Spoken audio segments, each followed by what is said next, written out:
مولا نے وہ روز قیامت جو بی بی کی شان جس شان سے آئے گی وہ بیان کیا. بیان کرتے کرتے کہا جابر جب میری جدہ جنت کے دروازے پہ پہنچیں گی فَتَلْتَفِتُ وَرَاءَهَا پیچھے مڑ کے دیکھیں گی اللہ رب العزت کی آواز آئے گی اے میرے حبیب کی بیٹی جنت تو میں نے تیرے سپرد کر دی پھر پیچھے کیوں دیکھ رہی ہو جو جاگنے محن کری آتے ایمان کی معراج کے لیے پیچھے مڑ کے کیوں دیکھتی ہو.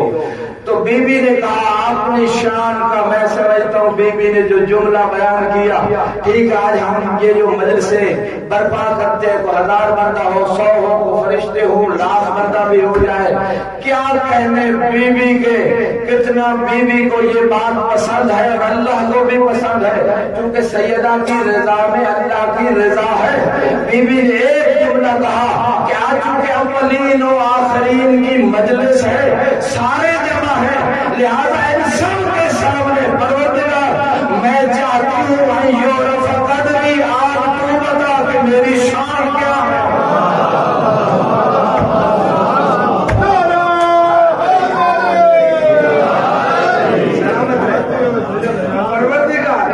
میرے چاہنے والوں نے تو تھوڑا سا پہچان لیا تھا کوئی بات نہیں اتنا بھی کافی ہے لیکن تو بتا جو منکر تھے میرے جو میری شان کے منکر تھے دنیا میں آج بتا تو بتا کہ میرا مقام کیا ہے. تو پروردگار کہے گا اے یا بنت حبیبی اے میرے حبیب کی بیٹی انظری الی المحشر وارجعی الی المحشر وانظری من فی قلبہ لک ولأحد من ذریتک محبت فادخلی ہے الجنہ. اے فاطمہ محشر میں نظر کیجئے اور دیکھیے کیا کہنے فاطمہ کے نبی اور علی کے ان کی وارث فاطمہ کفر علی فاطمہ بذات منی کا مصداق فاطمہ یعنی اللہ بھی دنیا کو سمجھا رہا تھا فاطمہ کو عام نہ سمجھ رہا. فاطمہ وہ ہے جو محشر میں اربوں خربوں لوگوں کے اوپر ایک نگاہ کر کے ان کے دلوں میں نگاہ کر کے یہ جان سکتی ہے کہ کون ان میں میرا حقدار ہے.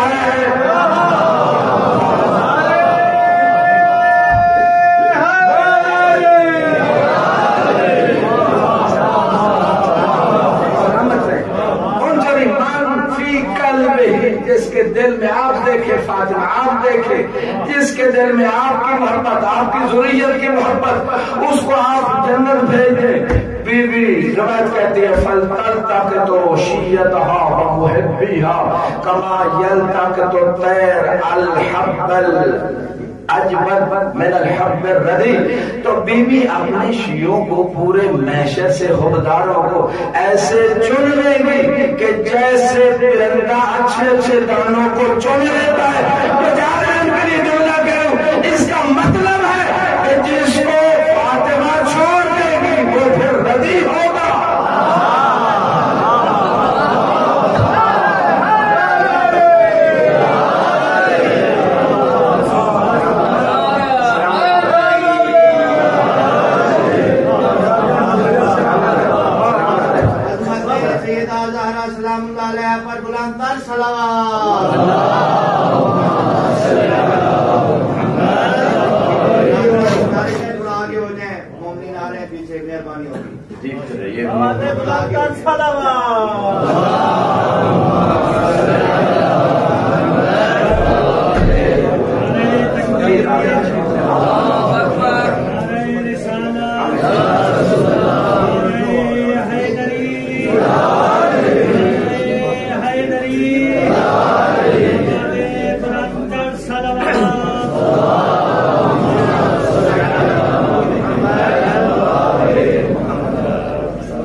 یہ جو بی بی کی شان کی یہ حدیث ہے کہ جنت کے دروازے پہ کھڑے ہو کے بی بی اپنے مقام کی عزت کی شرف کی کمال کی دنیا کو بتائیں گی کہ دیکھو آج میرا مقام کیا ہے.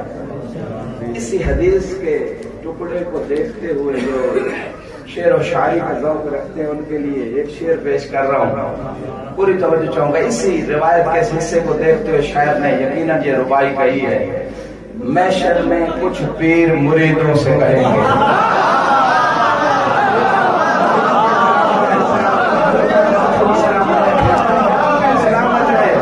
محشر میں کچھ پیر مریدوں سے کہیں گے ہم خود ہے پریشان تمہیں اپنی پڑی ہے۔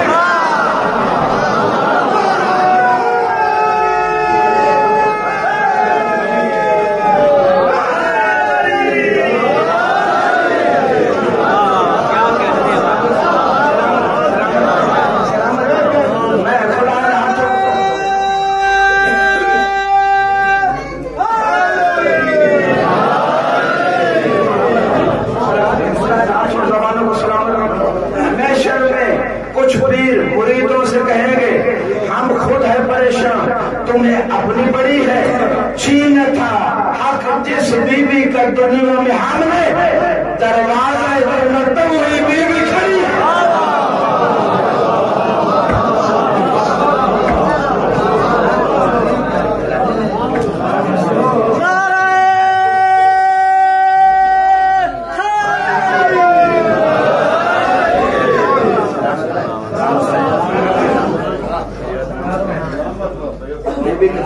فلک میں بھی اس بات کی طرف اشارہ ہے، فلک میں بھی اشارہ ہے، اور یقیناً وہ پیر ناراض نہ ہو جائے جنہوں نے بی بی کا حق نہیں چھینا تھا، لہٰذا ان پیروں کے لیے مسئلہ نہیں، مل کے درود پڑے بار محمد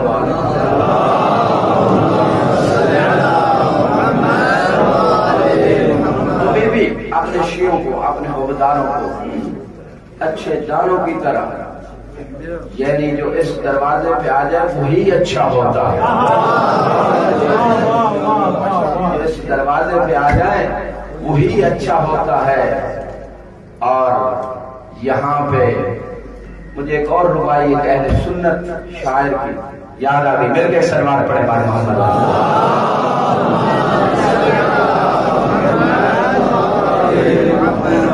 وہ کہتا ہے زہرا کی عظمت کو تسلیم کر، محمد کی بیٹی کی تعظیم کر، زہرا کی عظمت کو تسلیم کر، محمد کی بیٹی کی تعظیم کر، محمد کی بیٹی کی تعظیم کر، محمد کی بیٹی کی تعظیم کر۔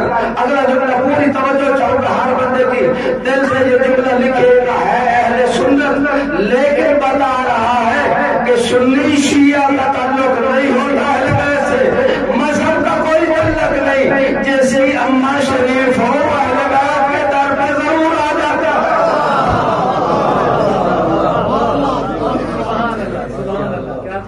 کہا زہرا کی عظمت کو تسلیم کر، محمد کی بیٹی کی تعظیم کر، محمد کی بیٹی کی تعظیم کر۔ اور اگلا جملہ کہتے ہیں فاطمہ بے خطا ہے، فاطمہ بے خطا ہے، یہ تسلیم کر، جو فاطمہ کو خطا کار کہے دراصل وہی خطا کار ہے، جو فاطمہ کو خطا کار کہے دراصل وہی خطا کار ہے۔ تو اس نے حقیقت بیان کر دی، لہذا بی بی نے شیعوں کو، عہدیداروں کو چنا اور جنت کے دروازے پہ پہنچی، اور جب پہنچی تو اب روایت کہتی ہے کہ خدا ان عہدیداروں کے دل میں ایک جملہ، ایک خیال ڈالے گا کہ اے فاطمہ کے عہدیداروں ذرا پیچھے مڑ کے تو دیکھو۔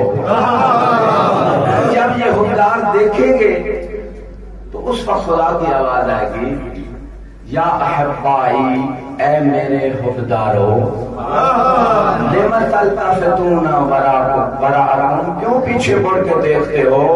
تو اس وقت ان کے دل میں بھی آ جائے گا کہ جب فاطمہ کے صدقے ہمیں اللہ نے یہ شان دی ہے تو یہ کہیں گے پروردگار نرید ان یعرف قدرنا فی مثل ھذا اليوم، ہم بھی چاہتے ہیں کیونکہ ہم فاطمہ کے حرمت تھے، ہم بھی چاہتے ہیں کہ محشر میں ہمارے قدر کبھی نہ چل جائے۔ تو خدا کی آواز آئے گی، یا احبائی من اطعمکم فی حب فاطمہ، اے جو لنگر پکاتے ہیں حب فاطمہ میں مومنین کو کھلاتے ہیں، کیا ان کی شان کا جملہ من اطعمکم فی حب فاطمہ،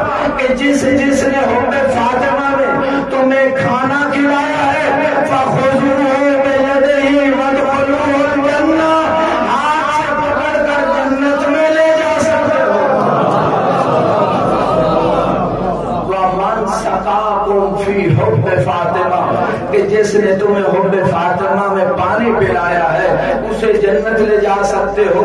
وَمَنْ كَسَاكُمْ فِي حُبِّ فاطمہ جس نے تمہیں لباس پہنایا حب فاطمہ میں اسے جنت لے جا سکتے ہو. خدا بیان کرتا جا رہا ہے من دفع عنکم غیبہ فی حب فاطمہ.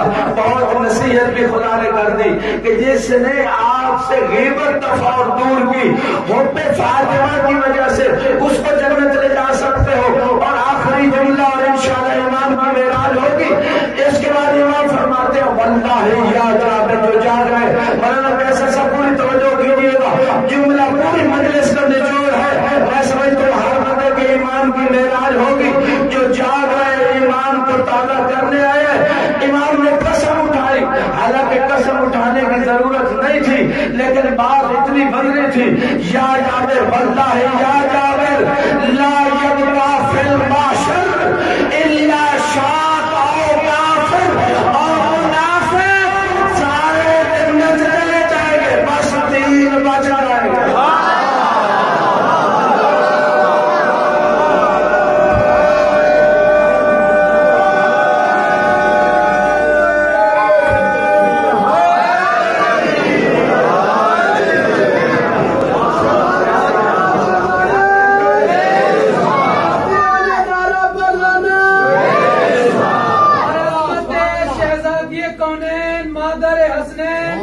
پیغمبر زوجہ حیدر باواز بلندتر صلوات.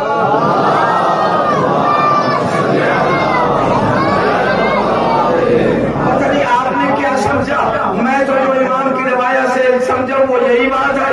امام کہتے ہیں وہ 3 کون سے ہوں گے.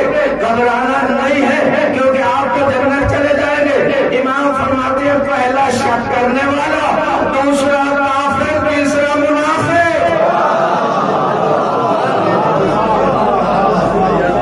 بس 3 قسم کے لوگ جہنم میں جائیں گے. جو اہل بیت کے مقام میں شک کرتا ہوگا وہ جہنم میں جائے گا, اور جو کافر ہوگا وہ جہنم میں جائے گا, اور جو منافق ہوگا وہ جہنم میں جائے گا.